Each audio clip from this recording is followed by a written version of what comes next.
अभी हमें जंतर मंतर के सामने बिल्कुल, और यहाँ पर एंट्री हमारी अलाउड नहीं है, तो अभी एक दूसरा गेट है, वहाँ से हम मुड़ के जाएंगे। यहाँ पे भैया पुलिस वाले जो हैं उन्होंने मना कर दिया जाने के लिए, तो अब हम पैदल दूसरे रास्ते से एंट्री की कोशिश करेंगे। अभी इतनी पुलिस लगी है, बैरिकेटिंग इतनी मैं आ है। रहा था, ये पूरा बंद कर दिया। मैं घूम के आया हूँ, पैदल पैदल घूम के वहाँ पे आया हूँ, पीछे फिर उधर गए। ये जो चीजें अगर आपने बंद भी कर रखी है ना, तो हमें इससे इतना फर्क नहीं पड़ेगा, लेकिन अगर हमारे लोगों तक ये बात पहुंच रही है तो आप जान रहे हैं कि हमें रोक नहीं पाएंगे। मैं हूँ सुल्तानपुर का, अभी मैं लखनऊ में रह रहा हूँ। अब मेरे गांव में वहाँ पे लोग ऐसे हैं जो मतलब उनके पास में खाने का भी नहीं है सवर्ण समाज से। उनकी क्या गलती है इसमें? अब आप मान लो, आप किसी को बोलो आर्थिक आधार पे दो, तो SC ST वाले बोलेंगे नहीं, ये तो रिप्रेजेंटेशन की बात होती है। अगर रिप्रेजेंटेशन की बात है ना, तो आप फिर पूरी फीस दो। और कई कई स्टेट के ये वो रह चुके हैं मुख्यमंत्री, और अब भी ये यही कह रहे हैं कि हमारे को रिजर्वेशन की जरूरत है। तो ये अपने आप को आईना देखे ना एक बारी। अब जो SC वर्ग का बंदा है वो देखेगा पैसा किस पर है, उसकी बेटी की शादी है, उसको पैसा लेना है, ये देखेगा ये सम्मानित बंदा है, इस पे SC ST लगाओ, या तो जेल जाएगा या सेटलमेंट करेगा, 2 लाख 4 लाख रुपए देगा। ऐसे मेरे गांव से कितने बंदों से पैसे लिए। हमें व्यवस्था ने पीड़ित कर रखा है, और जिस पर भरोसा था साहब, जब वही हमारे पे लात मारने लग जाएगा तो हमें सवाल उठाना जाएगा, और ये सरकार को सुनना चाहिए। बारी देखिए, मोदी जी हारेंगे तो स्वर्ण समाज से ही हारेंगे। अब मोदी जी को झटका देना बहुत जरूरी है। फिर इन लोग को याद आएगा कि MLC से जीत के वो जाएंगे ना, तो पता चलेगा क्या चीज है। जाएंगे तो फिर आएंगे नहीं, हम ही इनको बैठाए, हम ही इनको उतारेंगे। फिर रात के बज रहे हैं 10:39। क्या आप फोकस कर पा रहे हैं स्क्रीन के ऊपर? इट्स 10:39, एनीवे 10:39, और पूरा सुनसान है जंतर मंतर का जो डेजिग्नेटेड इलाका है प्रोटेस्ट के लिए, आप देख सकते हैं। लेकिन उसके बावजूद जब हम आए यहाँ जंतर मंतर मेट्रो से होते हुए, तो काफ़ी लोग हमें रास्ते में मिले, और इनफैक्ट अभी भी यहाँ पे बहुत सारे लोग हैं जो जमा हैं, और उनसे हम बात करेंगे। अब यहाँ पे प्रोटेस्ट तो हो नहीं रहा, but people are still here. उनसे बात करते हैं और पता करते हैं कि उनकी अंदर की भावनाएं क्या हैं, UGC के ऊपर, रिजर्वेशन के ऊपर, SC ST एक्ट के ऊपर, और तमाम वो मुद्दे जो उठाए जा रहे हैं इस प्रोटेस्ट में। आइए लोगों से बात करते हैं। मेरे 2 बच्चे हैं, एक 10th में है, एक 12th में है। तो सबसे पहले तो जो UGC है उसके लिए, जैसे ये यूनिवर्सिटी ग्रांट कमीशन जो है, इसमें क्या है कि बच्चा कॉलेज जाएगा, कोई भी SC ST का कुछ भी उस पर एलिगेशंस लगाता है, तो यहाँ का कोर्ट ऐसा नहीं है कि सेम टाइम उसका प्रॉम्प्टली उसका निपटारा कर दे, क्योंकि यहाँ पे केसेस तो पेंडिंग पड़े रहते हैं जी। अब बच्चा कॉलेज करेगा या फिर वो डेट जाएगा, कोर्ट कचहरी जाएगा, उसकी तो लाइफ वहीं बर्बाद हो जाएगी, बच्चा डिप्रेशन में भी जाता है। तो एक तो UGC हटना चाहिए। मोदी जी से, अमित शाह जी से यही रिक्वेस्ट है, क्योंकि अभी तक हम, और हमारा काम है, हम जब तक ये नहीं हटेगी तब तक हम आते रहेंगे। ये केवल पॉलिटिक्स है इनकी, इनको वोट सिस्टम चाहिए, इनको वोट चाहिए बस, और कुछ नहीं चाहिए। वोटिंग पॉलिसी और कुछ नहीं है इनको। UCG ऐसा एक पॉलिसी है, UCG ऐसा पॉलिसी है कि हमें ब्लैकमेल किया जा रहा है। अगर किसी, हमारे बच्चे स्कूल में पढ़ रहे हैं, अगर हमारे बच्चे स्कूल में पढ़ने के बाद अगर किसी भी बच्चे, कोई दलित के बच्चे के साथ अगर लड़ाई भी कर लिया, तो उसमें डायरेक्टली वो ब्लैकमेल करके उसके मदर फादर के ऊपर केस ठोक रहे हैं। पहले बिना जांच किए उनको अंदर कर रहे हैं, फिर उनके पेरेंट्स आके हमारे यहाँ ब्लैकमेल करेगा, आप 20-25 लाख रुपया दो, हम उनको ये कर देंगे, सुलह कर लेंगे। तो ये ब्लैकमेलिंग है। ये बड़े लोगों के लिए, स्वर्ण समाज के लिए बहुत ही मतलब घातक ये है। हमारे लिए कहीं से भी कुछ अच्छा नहीं है, हर चीज़ हमारा खाता जा रहा है। लोग कहीं भी कुछ नौकरी, जॉब, एडमिशन कराना बड़ी मुश्किल हो गया, टफ हो गया है। KB के सेंट्रल स्कूलों में हमारे बच्चों को लकी ड्रा के सिस्टम के हिसाब से लिया जा रहा है, जबकि उसमें पहले ही OBC ST लोगों को छांट लिया जा रहा है। कोई मतलब हमारे लिए है ही नहीं। हम मोदी जी को बैठाए, अमित शाह जी को बैठाए, सबको बैठाए, लेकिन मिला क्या स्वर्ण के लिए? वो दलित बैठ गए, एक OBC बैठ गए, नाम के स्वर्ण समाज के नाम पे कुछ नहीं है। जो भी मार खा रहे हैं हम ही खा रहे हैं, क्योंकि लोग घर से बाहर निकल नहीं रहे हैं। हम लोग शांतिपूर्वक प्रोटेस्ट करने के बावजूद भी लोग यहाँ पे डंडे खा रहे हैं। बताइए। जो यहाँ पे CJP वाले आए, पत्थर मारे, क्या नहीं बोले, हर गाली, जो लफ्ज बोलना नहीं चाहिए वो लफ्ज बोल के गए, फिर भी उनको साफ सुथरा करके भेजा जा रहा है। उनके ऊपर कोई केस नहीं दर्ज हो रहा है। यहाँ पर डंडे खाने के बाद भी केस भी दर्ज हो रहा है, जेल में भी भेजा जा रहा है, फिर उनका गलत शोषण भी किया जाता है हर जगह से। नॉर्मल लोग भी, हम लोग अगर ड्यूटी के लिए भी निकल रहे हैं, हम भी स्वर्ण समाज से है, लेकिन हम भी अगर नहीं प्रोटेस्ट में जुट रहे हैं तो हम सपोर्ट तो पीछे से करेंगे ही करेंगे, ये हमारा अधिकार है, जैसे उनका अधिकार है ऐसा हमारा अधिकार है। गाली दे बोल रहे हैं कि हम गाली देंगे, गाली देना थोड़ी ना। अब सौरभ दास बोल रहे हैं गाली देना हमारा अधिकार है, हम देंगे, तो हम क्यों नहीं दे सकते गाली? इस बार देखिए मोदी जी हारेंगे तो स्वर्ण समाज से ही हारेंगे। अब मोदी जी को झटका देना बहुत जरूरी है। फिर इन लोग को याद आएगा कि एमएलसी से जीत के वो जाएंगे ना, तो पता चलेगा क्या चीज़ है। जाएंगे तो फिर आएंगे नहीं, हम ही इनको बैठाए, हम ही इनको उतारेंगे। फिर अगर नहीं सुनेंगे तो ये बहुत गलत चीज़ हो रहा है। अब एक नैरेटिव ये भी है कि अगर मोदी जी की सरकार चली जाती है तो प्राइवेट में रिजर्वेशन आ जाएगा, पहाड़ टूट जाएगा। उस पर आप लोगों का क्या सोच रहे हैं? अब ऐसे भी तो मर रहे हैं सर, हम तो ऐसे भी मर रहे हैं, उस समय भी मरेंगे। अभी भी कोई भेदभाव नहीं है हमारे अंदर, सब कुछ सही चल रहा है। लेकिन जैसे ही रिजर्वेशन के बाद आए तो बोलते कि हम दलित हैं। ऐसे जाए तो सबसे पहले आगे रहते हैं कि नहीं हम हैं, और जैसे रिजर्वेशन के बाद आए कुछ इसका बात है, बोलते कि हम दलित हैं, इसको ये नहीं कर रहे थे कि हम तुम तो बड़े हो। अरे बड़े से क्या, हमारे में आर्थिक रूप से गरीब नहीं है लोग। अभी कहने को ये है कि मतलब जो पिछड़े वर्ग हैं, मैं एक जाति को सामने लेके आता हूँ, मीना समाज की 1% भी ज़्यादा उनकी वो नहीं है, पॉपुलेशन नहीं है। लेकिन आप IAS IPS देखो, लगभग उनमें से 50 के आसपास में, 50% के आसपास में उनकी वो है उनकी पॉपुलेशन का रेशियो है। बिल्कुल इंटरनेट मीम है उनके ऊपर पूरा। उनके ऊपर में है। पिछड़े वर्ग हैं। अरे आप कैसे कह सकते हो कि जनरल का, सवर्ण समाज का पिछड़ा नहीं है आदमी? आप गांव में जाके देखो। मैं हूँ सुल्तानपुर का, अभी मैं लखनऊ में रह रहा हूँ। आप मेरे गांव में, वहाँ पे लोग ऐसे हैं जो मतलब उनके पास में खाने का भी नहीं है सवर्ण समाज से। उनकी क्या गलती है इसमें? चिराग पासवान जी, अखिलेश यादव जी, इन्होंने वो ट्वीट डाला।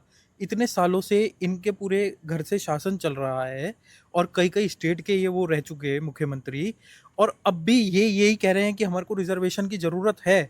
तो ये अपने आप को आईना देखे ना एक बारी, अपनी चीज़ें खुद देखे ना। सरकार के ऊपर खुद का सवाल है ये। मैं आपको ये कह रहा हूँ कि कई मंदिर ऐसे हैं आज भी ब्राह्मण के, जहाँ 10 रुपए नहीं चढ़ते पूरे दिन में। लेकिन ब्राह्मण कभी आपसे गए घर में ये नहीं कहने जाता कि लाओ भाई साहब मेरे को 2 रोटी दे दो।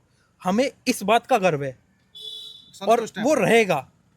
क्यों रहेगा? क्योंकि हम कभी किसी से हाथ फैला के नहीं मांगे। जब 7, 8 में या 10 के आसपास में मायावती की सरकार आ रही थी वहाँ पे, तो उनका नारा बन गया था, तिलक तराजू और तलवार इनको मारो जूते 4।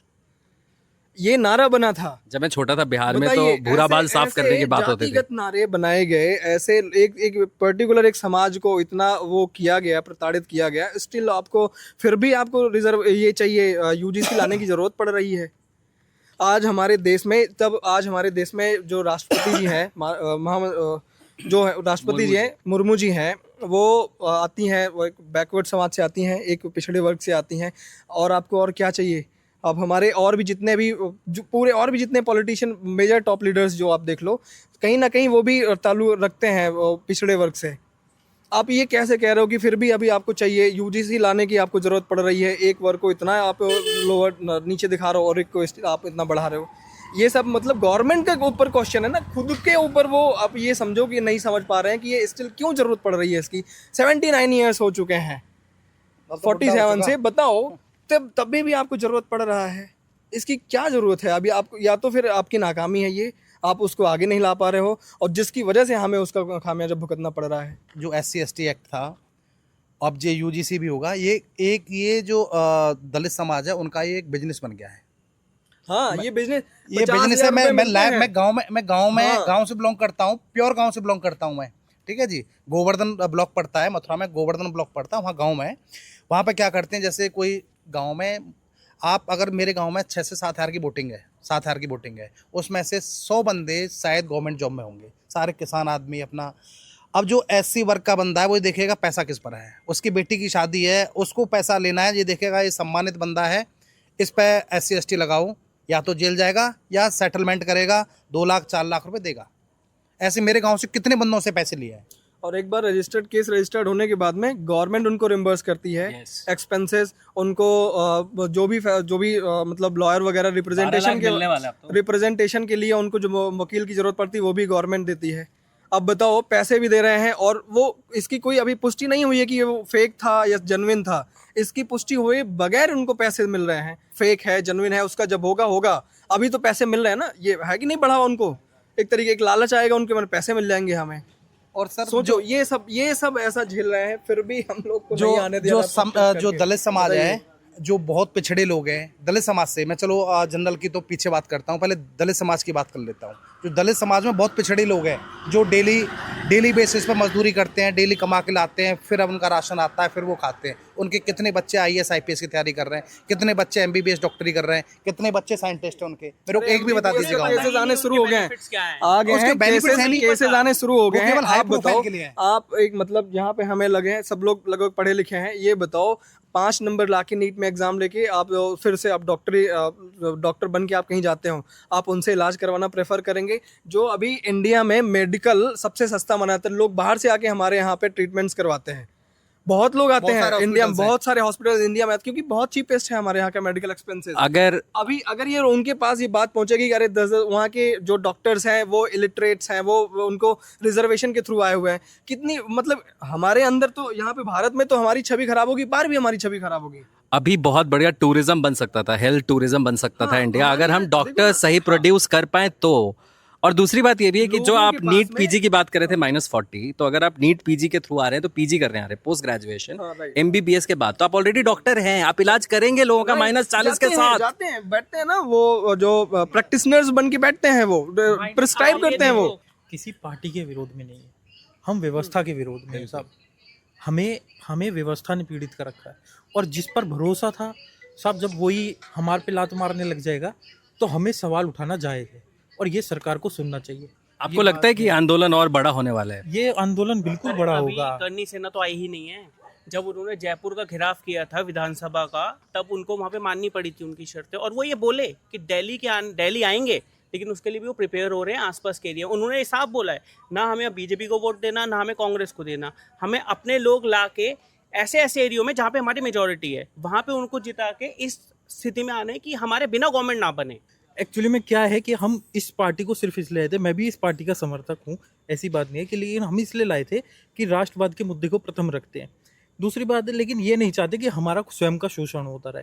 और अब ब्राह्मणों के खिलाफ इतना बोला जा रहा है कि मैं स्वयं ब्राह्मण हूँ, इन्हीं की पार्टी में एक दायित्व भी है मेरे पास, लेकिन बीजेपी में। लेकिन क्या कहानी है कि हम इनको इतनी मेहनत से करके लेकर के आते, पार्टी कार्यकर्ता इतनी मेहनत से काम करता है, लेकिन ये तो नहीं चाहता कि हमारा खुद का स्वयं का शोषण होने लग जाए। हम चाहते हैं कि पार्टी एक अलग है, लेकिन देश अपनी जगह पर बना रहे। अब स्वयं बड़ी बात यह है कि विकल्प नहीं मिलता है। हम सबसे बड़ी यह सोचते हैं कि हमारे पास और राष्ट्रवाद का कोई विकल्प ही नहीं है, तो इसलिए हम ये भी चाहते हैं कि दूसरी पार्टी भी आ जाए, कोई हमारी स्वयं की पार्टी आई, जैसे भैया ने बोला योगी जी पार्टी बना ले तो हम समर्थन कर देंगे, तो बस उसी पर है कि हाँ भाई, और आर्थिक रूप से आरक्षण सबको मिलना चाहिए फिर, क्योंकि ऐसा नहीं कि हमारे समाज में बहुत लोग बादशाहत कर चुके हैं। क्योंकि अगर हम इतिहास उठा कर ये देखें तो इससे पहले जब कांग्रेस का शासन नहीं था तो ब्रिटिश काल था, उससे पहले मुगल काल था, इसमें कोई ब्राह्मण शासित राज्य या राजपूताना वो बचे नहीं थे, बहुत कम रह गए थे। तो अब इतने 300 सालों से ये लोग रहने के बाद भी अगर अपने समाज में कुछ विकास ढंग का नहीं कर पा रहे, तो फिर भी एक्सपेक्टेशन हमसे क्यों? हमने तो वेदकालिक काम करे थे, जब कर दिए तो, और जो चीज़ हमारे पूर्वजों ने भुगती है, और पता नहीं कौन से पूर्वजों ने भुगती है, वो हम क्यों भुगतेंगे? हम देश की विकास में उतने ही सहयोग है और इतने भागीदार हैं, और जबकि ज़्यादा भागीदार हैं, तो हमारा शोषण ज़्यादा हो रहा है सर ये क्योंकि हम जागरूक नहीं थे। ये देश में गृह युद्ध छिड़ रहा है, हमें आपस में ही लड़ाने के बहुत सारा प्रोपेगेंडा चल रहा है, क्योंकि बहुत सारे ऐसी पार्टियां जो है ना वो हमले के ऊपर हावी हो गई है। बहुत सारे ऐसे नहीं जो देश के विरोध में भी चल रही है, और मतलब अच्छी नहीं है हम लोग के लिए, ये देश के लिए अपना अच्छा नहीं है। बूंद बूंद से घड़ा भरता है। पहले हमने रिजर्वेशन की मार से ही, अभी यूजीसी का नया मार सहने को हम लोग को तैयार किया जा रहा है। उससे पहले ST/ST में संशोधन हुआ था। SC तो हम झेल ही रहे हैं, हमारे दादाओं ने झेला, पापाओं ने झेला, फिर अब हम झेल रहे हैं। क्या सवाल ये है कि क्या 70-75 साल भी सफिशिएंट नहीं था इनको, जो दबके सो कॉल्ड दबके लोग हैं उनको सामने लाने के लिए? इसमें या तो फिर सरकार की नाकामी है, फिर क्यों इसका खामियाजा हम क्यों भुगत रहे हैं? हम क्यों भुगते हैं? पहले ये सवाल लोग करते नहीं थे, उनको जो भी डर लगता सवाल था। करना पड़ेगा ना, सवाल करने के लिए हमें सवाल करने कहाँ दिया जा रहा हमारे में यही है? ना, हमें संस्कारी सवाल लोग करने हैं। घर हमें से सवाल बाहर करने निकलना कहाँ नहीं दिया जा चाहते रहा है? हैं। यही हमें सबसे बड़ा कमजोर बना रहे हैं कि घर से बाहर कोई निकल नहीं रहा है। अगर अब हमारे में अंदर संस्कार इतना दिया गया ना कि हम ईंट पत्थर तो फेंक नहीं सकते हैं, लेकिन नॉर्मली आके हम तो अपना शांतिपूर्वक धरना दे सकते हैं। अभी सवाल करने के लिए यहाँ पे इकट्ठे हो रहे थे, कहाँ जाने दिया जा रहा है? लेके जा रहे हैं आज दोपहर में 2 बजे गाड़ियां भर भर के उठा के लेके गए लोगों के यहाँ से। क्यों ऐसा क्यों? क्या है रीजन? क्या है जो इनसे हट जाएंगे? इनको पता है कि हम लोग करेंगे, ऐसा विरोध कर रहे हैं कि इनके जितने गठबंधन में है ये सारी अलायंस हटने लगेगी आरक्षण के नाम पे। इनको वही डर सता रहा है, वो ऐसे भी इस बार इनको डर सताएगा, ऐसे भी। ये सरकार की खुद में, उनकी सरकार की खुद की नाकामी है जो उसको छिपाना चाह रहे हैं। जो यूजीसी को लाके एक जो चिन्हित समाज है उसको दबाने की कोशिश किया जा रहा है यहाँ पे, और कुछ नहीं है। यूजीसी सिर्फ और सिर्फ एक दबाने की कोशिश है और कुछ नहीं है इसमें। अभी आप मार दो, एक कोई एसटी समाज का आके मार दे तमाचा, हम ये इतनी हमारी हो गई है, मतलब हमारा सेल्फ राइट नहीं है हम उसके अगेंस्ट कंप्लेन कर सकें। ऐसा होना चाहिए क्या? पहले ही हमें अरेस्ट किया जा रहा है, उसके बाद इंक्वायरी चलेगी। ये भी मोदी जी ही लेके आए थे, नहीं तो पहले जांच होती थी फिर गिरफ्तारी होती। वही तो कह रहे हैं, ये मोदी जी ऐसा के ही बताओ, ये खिलाफ है। अभी आप ये समझो, आपको अगर हम कुछ भी हम वॉयलेंट के कुछ भी करते हैं आपके साथ में, आपके पास ये राइट नहीं कि आप उसके अगेंस्ट कंप्लेन कर सको। और अमित शाह जी क्या इससे स्टेटमेंट बुरा और देते क्या हैं? होगा? अमित शाह जी स्टेटमेंट क्या देते हैं कि ऐसा कुछ नहीं होने वाला है। बोलने में करने में बहुत अंतर है। जो धरती पर, जो जमीनी स्तर पर जो लोग हैं उनको पता है, वो भुगत रहे हैं। आगे जाके वही है कि जैसे मैंने बोला, स्वर्ण सवार ने कभी कास्ट पॉलिटिक्स नहीं करी, अब करनी पड़ेगी अगर अपनी बातें रखनी है सिर्फ। और अपनी बात हम अपनी नहीं रख रहे, हम ये बोल रहे हैं कि रिफॉर्म ले आओ आप, पूरे समाज का ही भला होगा एक्चुअली, अब अगर आप एक होलिस्टिक बात देखो पिक्चर ना, देखा अब जाए। जो रिजर्वेशन को सपोर्ट करता है उसको खुद बोलना चाहिए कि भाई जिस पीढ़ी को ऑलरेडी जो समृद्ध हो चुकी है उसको हटा दो रिजर्वेशन, ताकि एक्चुअल यूजर जिनको नीड है उनको तो मिले वो। लेकिन कौन बोलता है? भाई रोल्स रॉयस में चल रहे हो तो अब छोड़ दो उनको पता रिजर्वेशन नहीं, यार। जिनको नीड है ना उन्हें पता भी नहीं उनके लिए क्या बेनिफिट्स हैं गवर्नमेंट के। जिन्हें पता है वो समृद्ध और वो एंजॉय कर रहे हैं, और इसलिए वो हटने नहीं दे रहे। और ये जो आंदोलन है इसका कोई एक मतलब नेता तो है नहीं, तो आप लोगों को क्या लगता है कि कोई एक ऐसा लीडरशिप ग्रुप होना चाहिए, कोई एक स्पोक्स पर्सन होना चाहिए? एक ऐसा ग्रुप हो कि वो सभी को लीड करे और एक टाइम बताए कि भाई किस डेट को, जैसे अगर परमिशन लेनी है सुप्रीम कोर्ट से तो परमिशन लेके एक टाइम डिसाइड करें और उस टाइम पे सभी को एक साथ आना चाहिए। और तब तक ये सरकार हमारी जो बातें हैं यूजीसी और जो रिजर्वेशन का है तब तक उसको हटाती नहीं है, तब तक यहाँ पर कंटिन्यूसली धरना देना चाहिए, स्ट्राइक होनी चाहिए। बीते 2 दिनों से वेट कर रहे थे, पता नहीं चल पा रहा है कि किस डेट को क्या टाइम है, आ रहा है कोई यहाँ पे 8-10 लोग इधर इकट्ठा हुए हैं, 10 लोग उधर इकट्ठा हुए हैं। लेकिन ये भी अच्छी बात है कि ये इतना ऑर्गेनिक है कि कब कहाँ कौन लोग आ जाते हैं कुछ पता नहीं चलता। जैसे आज दिन भर मैं ट्रैक कर रहा था तो मैं देख रहा था इस मेट्रो स्टेशन के बाहर इतने लोग आ गए हैं, यहाँ पे भीड़ हो गई थी, लोग अभी 3 लोग और आए हैं। तो ये भी बहुत अच्छी बात है कि कोई ऐसा नहीं कि कोई अगर पार्टी है जो अपने बंदे लेके आ रही है तभी लोग आ रहे हैं। मुझे लग रहा है रैंडमली लोग आ रहे हैं भाई। मैं आपको बताऊं, पता नहीं है, लेकिन जब पता होगा भाई, ये बात बिल्कुल सही है कि अभी तक हमारे पास ढंग से इन्फॉर्मेशन नहीं आ रही है। और आप देख रहे हैं कि लोग 10 बजे भी आ रहे हैं। जब हमारे को पता चल जाएगा ना कि हमारे को एग्जैक्टली कहाँ और कब और कितने समय में इकट्ठा होना है, तब आप देखना इस प्रदर्शन में रौनक और कितनी। मैं लगातार 4 दिन से आ रहा हूँ और मैं आता रहूँगा डेली। मेरा काम है, जबकि मैं 30-35 किलोमीटर, नोएडा यहाँ से 35-40 पड़ता होगा, 35 से 40 किलोमीटर डेली आता हूँ। आपने सुना लोगों को कितना गुस्सा है उनके अंदर, और हालांकि यहाँ पे परमिशन नहीं है, उनको भी पता है प्रोटेस्ट के लिए, लेकिन तब भी लोग आए जा रहे हैं। और सिर्फ यहाँ के लोकल लोग नहीं आ रहे हैं जो इस इलाके के आसपास रहते हैं, बल्कि पूरे इंडिया से लोग यहाँ आ रहे हैं। और हम वापस आएंगे यहाँ, क्योंकि लोगों का भी ये मानना है और ऐसा आप महसूस कर सकते हैं। India it's not over yet, अभी भी ये जारी रहने वाला है और ये मुद्दा और गर्म ही होगा समय के साथ। तो वो गर्मी आप महसूस कर पाएँ उसके लिए चैनल को सब्सक्राइब कीजिए, वीडियो को लाइक भी कीजिए और हमारे साथ जुड़े रहिए। Thank you.